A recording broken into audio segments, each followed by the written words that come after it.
One phone call to the Pentagon was all it took to destroy their careers and show the world that injustice has no hiding place. It was supposed to be just another drive through a sleepy part of Louisiana, the kind of place most people only pass through on their way to somewhere else. General Naomi Ellsworth had made drives like this 100 times before. No security detail, no flashing lights, just her, a rental car, and a deadline.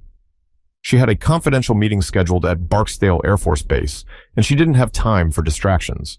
But somewhere between Lake Charles and Shreveport, just outside a tiny town called Mosswood, Naomi noticed the signal bars on her secure phone dropping. She needed to make a call, not tomorrow, not in an hour, right now. She spotted an old, half-forgotten gas station, Kelly's Fuel and Food, and pulled into the cracked, uneven lot. It wasn't pretty, but it was enough. Naomi parked near the edge of the building, away from the front door where a few locals were gathered, leaning on pickup trucks, swapping stories in the sticky heat. She didn't think twice about it. To her, it was just a place to get a quiet minute. She grabbed her secure device, stepped out for better reception, and raised the phone to her ear. General Ellsworth, verifying identity, initiating briefing, she said, her voice low and professional. The Pentagon officer on the other end started the briefing immediately. Sensitive movements, real-time orders, things only a handful of people had clearance to hear. Naomi kept her eyes moving, casually scanning the lot the way she was trained to, but staying focused on the call. A few people near the gas pump started to glance in her direction. She didn't look like the folks who usually stopped around here, and certainly not someone in authority without a badge or a uniform. She wore jeans, plain sneakers, a loose olive green jacket, and a ball cap pulled low over her short twists. Ordinary clothes. Nothing that screamed four-star general, and that was exactly how she wanted it. But not everyone saw it that way. Inside the station, a woman named Paula Sweeney was watching from behind the counter. Mid-50s, tight blonde bun, permanent frown lines from a life spent judging everyone else. Paula didn't see a highly decorated war hero. She didn't even see a woman making a phone call. She saw what she wanted to see. Trouble. Paula picked up the old landline and called the Mosswood Police Department. She kept her voice low so the customers wouldn't hear. "Yeah, we got a suspicious woman out here by the pumps," Paula said. "Real shady. Might be on drugs or something. Acting strange. Y'all better come check it out." She hung up before they could ask too many questions. Across town, two officers heard the call over the radio and rolled their eyes. Nothing much ever happened in Mosswood. They didn't mind stirring the pot a little if it broke up the boredom. They threw on their sunglasses, jumped into their cruiser, and sped toward the station. Meanwhile, Naomi remained by her car, trying to stay laser-focused on the conversation. The Pentagon was relaying crucial information that couldn't afford to be interrupted, but she had no idea that trouble, real trouble, was already on its way. But just as Naomi reached for her next orders, she noticed flashing lights reflecting off the station windows, and everything around her started to shift.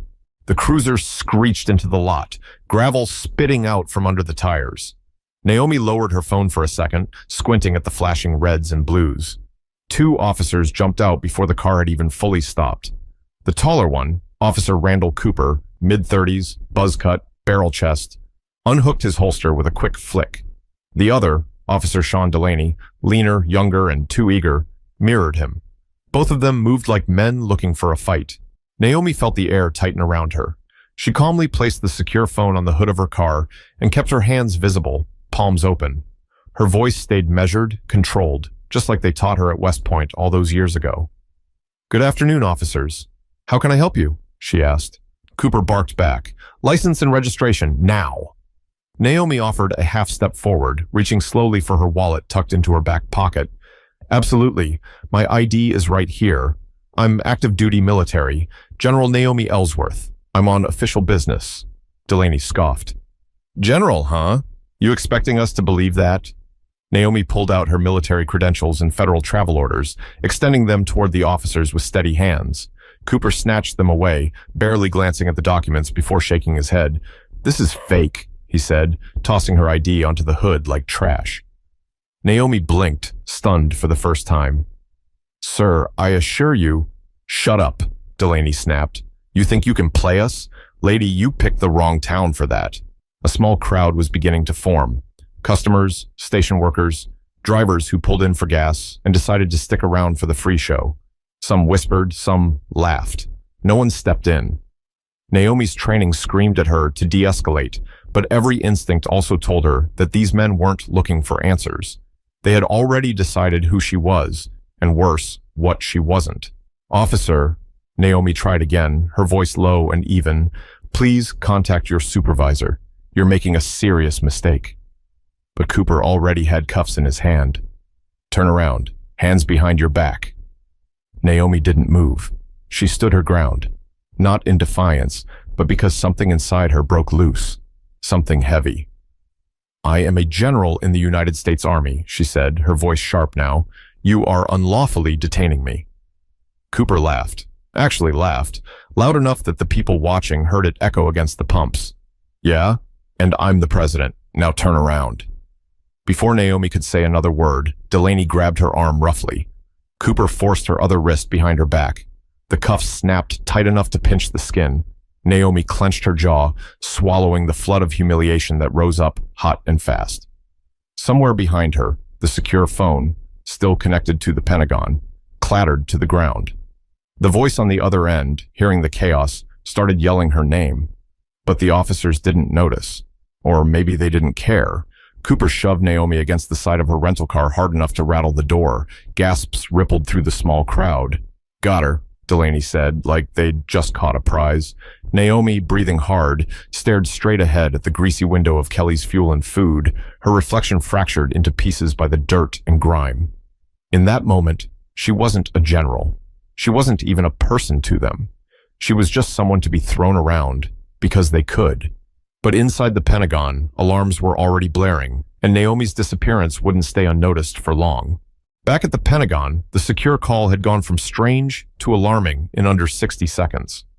Lieutenant Commander Bryce Hanley, sitting behind a wall of monitors in Washington, D.C., stared at the blinking line labeled Gen Ellsworth, secure. The audio feed was a mess. Background noise, scuffling sounds, voices shouting words he couldn't quite make out. Then, nothing but static. Bryce leaned closer to the mic. "General Ellsworth, this is Command Operations. Do you copy?" "General Ellsworth, respond." No answer. He glanced up at his supervisor, Colonel Dana Sharp, who was already striding across the floor. "Ping her location," Sharp ordered. Her voice cut clean through the hum of the operations center. "Right now." Within seconds, a technician pulled up a blinking dot on a map. It was nowhere near the base. She was stalled at a gas station right off Highway 171 in Mosswood, a speck on the map most Pentagon staff had never heard of. Sharp leaned over Bryce's shoulder, jaw tight. "Get Barksdale security on the line and patch me through to JAG. If something's happened to Naomi, we're moving immediately." Meanwhile, back in Mosswood, Naomi was sitting on the curb in handcuffs, her back to the wall of the station. "What's your real name?" Delaney asked, looming over her like a bad dream. "Who you working for?" Naomi exhaled slowly through her nose. "You have my ID, my travel orders. Everything you need is right there." Cooper snorted. "Lady, you're about 2 seconds from being booked for obstruction. Don't push it." Naomi said nothing. She wasn't going to give them the satisfaction of seeing her beg. Out of the corner of her eye, she caught people pulling out their phones, recording, whispering. Finally, the manager, Paula, stood by the door with her arms crossed, smirking like she was watching a backyard wrestling match. The whole thing was spinning out of control, and nobody seemed interested in stopping it. Suddenly, Delaney's radio crackled to life. "Dispatch to Unit 3. Confirm you have detained subject?" Cooper grabbed the radio off his belt. "Affirmative. Female, early 40s, refusing to cooperate." Another pause. Then, "Be advised. Subject is flagged federal. Repeat, flagged federal. Pentagon has initiated emergency contact. Release immediately and await further orders." The blood drained from Cooper's face. Delaney dropped his smug grin. "What the hell?" he muttered. Naomi, still sitting there, said nothing. She just stared up at them, waiting. Cooper fumbled with his keys, unlocking the cuffs without meeting her eyes. He muttered something that sounded halfway between sorry and ma'am, but didn't have the backbone to say it properly. Naomi stood up slowly, flexing her wrists where the metal had dug into her skin. The crowd was dead silent now. Even Paula's smirk had slipped. Naomi picked up her phone from the ground. The screen was cracked. Connection lost. Sensitive information possibly compromised. She looked at both officers dead in the eye. "You're going to regret this," she said quietly. "Not tomorrow, not next week, today." Cooper opened his mouth like he was about to argue, but a new set of flashing lights lit up the parking lot. This time, it wasn't local cops. It was a convoy of black SUVs from Barksdale Air Force Base, tires screaming against the asphalt. But Naomi wasn't waiting for backup. She was already gathering herself for what needed to happen next. The doors of the black SUVs swung open almost in unison, like something out of a movie, but there was nothing glamorous about the way the officers from Barksdale moved. It was pure urgency. No smiles, no greetings, just clipped orders and tight faces. Leading the team was Lieutenant Colonel Darren Mosley, mid-40s, sharp-eyed, and not here to make friends. He crossed the lot in long strides, a folder tucked under one arm, his gaze locking immediately on Naomi. "General Ellsworth, are you injured?" Mosley asked, his voice carrying across the lot. Naomi shook her head once. "No, Colonel, minor abrasions. The bigger injury was to their careers." Cooper and Delaney shifted nervously, realizing, a little too late, just how deep they were in. The other Air Force security officers quickly closed ranks around Naomi, positioning themselves between her and the Mosswood cops without even being asked. Mosley turned to the local officers, stone-faced. "You are hereby ordered to stand down pending federal investigation. Any further action on your part could be construed as obstruction of justice." Cooper stammered, "Well, we didn't know who she was." "That's not an excuse," Mosley cut him off. "You had documentation in your hand. You had everything you needed." Delaney tried to play the tough guy still. She was acting suspicious. Mosley stared at him for a long moment, then said quietly, "You saw a black woman on a phone call and made a choice. That's going to follow you for the rest of your life." The Air Force team efficiently bundled Naomi into one of the SUVs, making sure she was seated comfortably inside. As the convoy pulled away, Naomi glanced back once, just long enough to see Cooper wiping his forehead with a trembling hand and Paula scurrying inside the station like a roach under a kitchen light. Inside the vehicle, Naomi didn't say much. She stared out the window at the endless stretch of highway, her thoughts racing faster than the SUV. Colonel Mosley broke the silence after a while. "Pentagon's coordinating a full investigation, ma'am. Internal Affairs, Civil Rights Division. It's going public whether Mosswood likes it or not." Naomi didn't nod. She didn't smile. She didn't flinch. "They should have known better," she said simply. Mosley nodded in agreement. "They're going to find out what it feels like to be seen for who they really are." The convoy sped on, past fields of tall grass and leaning telephone poles, toward the Air Force Base where Naomi's authority, and her dignity, would finally be recognized again. But Naomi knew the real battle was just beginning, and this time, the whole country would be watching. News of the incident hit national headlines before Naomi even finished her debrief at Barksdale. Someone had posted the cell phone footage online, raw, grainy video showing two Mosswood cops handcuffing a woman who calmly explained she was a U.S. Army general. No shouting, no resistance. Just the unmistakable look of someone being stripped of dignity by people too blinded by arrogance to see it. It spread like wildfire. By morning, Mosswood wasn't just a dot on the Louisiana map anymore. It was the center of a growing national outrage. Networks ran the story on repeat. Commentators shook their heads in disgust. Civil rights leaders called it a clear case of racial profiling and abuse of authority. Even veterans organizations, usually careful not to wade into political waters, issued statements demanding justice for General Ellsworth. Back in Mosswood, the police department scrambled to do damage control. Chief Vernon Grady, a man more familiar with hunting deer than handling press conferences, stood in front of a sea of cameras, sweat beading under his cowboy hat. "We regret the misunderstanding," he stammered, avoiding eye contact with the reporters.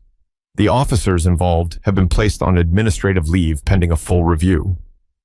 A young reporter from Baton Rouge cut him off mid-sentence. "Chief Grady, why were trained officers unable to recognize military credentials clearly presented to them? Was race a factor in this so-called misunderstanding?" Grady stumbled over his words, muttered something about high tensions and mistaken identity, but everyone watching knew.